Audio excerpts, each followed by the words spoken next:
বাল্য বিবাহ বিৰোধী অভিযান ৰাজ্যৰ মুখ্যমন্ত্ৰী ডক্টৰ হিমন্ত বিশ্ব শৰ্মাই কঠোৰ তৎপৰতাৰে চলোৱা দেখিবলৈ পোৱা গৈছে আৰু তাৰ সময়তে এগৰাকী কংগ্ৰেছৰ বিধায়কে কৈছে যে ৰাজ্যত বন্ধ নহয় বাল্য বিবাহ নিযুত মইনা আঁচনিও বন্ধ কৰিব নোৱাৰে বাল্য বিবাহ বিশেষকৈ চৰ অঞ্চলতে বাল্য বিবাহ বন্ধ কৰাটো সম্ভৱ নহয় বুলি উল্লেখ কৰিছে কংগ্ৰেছৰ বিধায়ক ৱাজিদ আলী চৌধুৰীয়ে কিন্তু কিয় এগৰাকী কংগ্ৰেছ বিধায়কে ক'বলৈ বাধ্য হ'ল যে ৰাজ্যত বন্ধ নহয় চৰ অঞ্চলত বন্ধ নহয় বাল্য বিবাহ আমি সবিস্তাৰে খবৰটো লৈ অহাৰ চেষ্টা কৰিম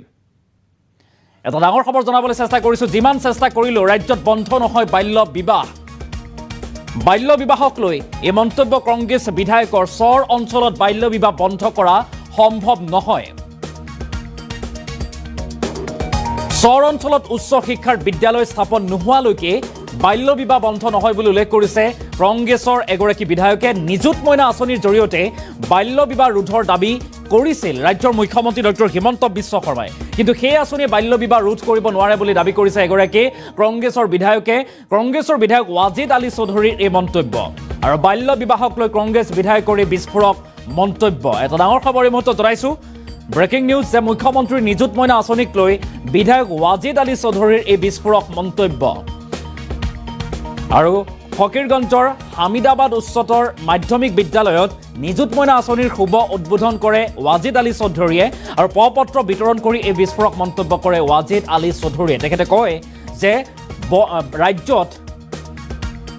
বাল্য বিবাহ ৰোধ কৰাটো সম্ভৱ নহয় চৰ অঞ্চলত উচ্চ শিক্ষাৰ বিদ্যালয় যেতিয়ালৈকে স্থাপন নহয় তেতিয়ালৈকে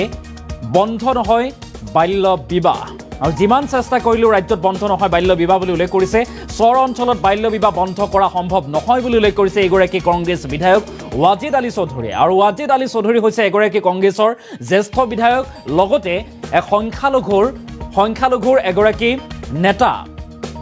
বা সংখ্যালঘু প্ৰধান অঞ্চলৰ এগৰাকী নেতা আৰু তেখেতে এই মন্তব্য কৰা পৰিলক্ষিত হৈছে বিশেষকৈ তেখেতে দাবী কৰিছে যেতিয়ালৈকে চৰ অঞ্চলত উচ্চ শিক্ষাৰ প্ৰতিষ্ঠান নিৰ্মাণ কৰা নহয় চৰ অঞ্চলত যেতিয়ালৈকে স্কুল কলেজ নিৰ্মাণ কৰা নহয় তেতিয়ালৈকে ছাত্ৰীসকল শিক্ষিত নহয় আৰু তেতিয়ালৈকে বাল্য বিবাহ বন্ধ নহয় বা ৰোধ কৰিব নোৱাৰে অসম চৰকাৰে বা হিমন্ত বিশ্ব শৰ্মা চৰকাৰে এই মন্তব্য কৰিছে ৱাজিদ আলী চৌধুৰীয়ে এটা ডাঙৰ খবৰ পুনৰবাৰলৈ কৰিছো যিহেতু ৰাজ্যৰ মুখ্যমন্ত্ৰী ডক্টৰ হিমন্ত বিশ্ব শৰ্মাই নিযুত মইনা আঁচনি ৰূপায়ণ কৰিছে আৰু এই আঁচনিৰ মূল লক্ষ্য হৈছে বুলি উল্লেখ কৰিছে এই কাৰণেই যে ৰাজ্যত বাল্য বিবাহ বন্ধ কৰিব কিন্তু এই ৰাজ্যত বাল্য বিবাহ বন্ধ হ'ব কেতিয়া যেতিয়া ৰাজ্যৰ বিভিন্ন স্থানত চৰ অঞ্চলতো উচ্চ শিক্ষাৰ প্ৰতিষ্ঠান গঢ় লৈ উঠিব ছাত্ৰীসকল যেতিয়া বিদ্যালয়লৈ যাব তেতিয়া সেই বাল্য বিবাহ বন্ধ হ'ব কিন্তু যেতিয়ালৈকে বাল্য বিবাহ বন্ধ কৰিবলৈ চৰ অঞ্চলত শিক্ষানুষ্ঠান গঢ় লৈ নুঠে তেতিয়ালৈকে বন্ধ নহয় বাল্য বিবাহ এই মন্তব্য কৰিছে কংগ্ৰেছৰ জ্যেষ্ঠ বিধায়ক ৱাজিদ আলী চৌধুৰীয়ে নিযুত মইনা আঁচনি আৰু বাল্য বিবাহক লৈ চৰ অঞ্চলত বাল্য বিবাহ বন্ধ হ'ব নে নহয় এই সন্দৰ্ভত কি বিস্ফোৰক মন্তব্য কৰিছে মন্তব্য আমাৰ হাতত আছে আমি মন্তব্য আগবঢ়োৱাৰ চেষ্টা কৰিম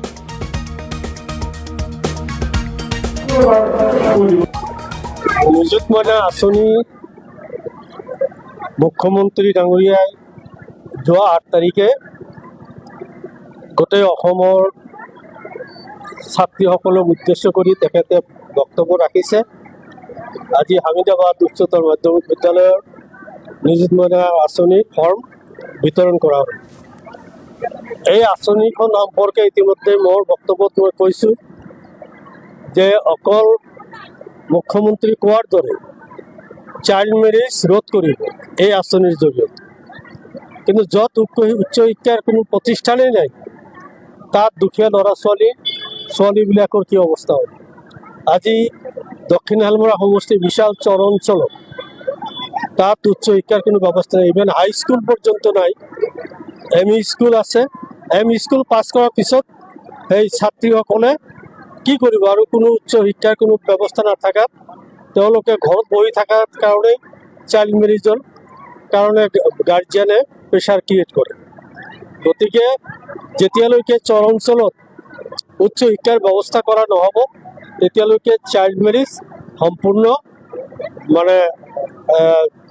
গভৰ্ণমেণ্টে চেষ্টা কৰিলেও সেইটো ৰোধ কৰিবলৈ নোৱাৰিব নিযুত মইনা আঁচনি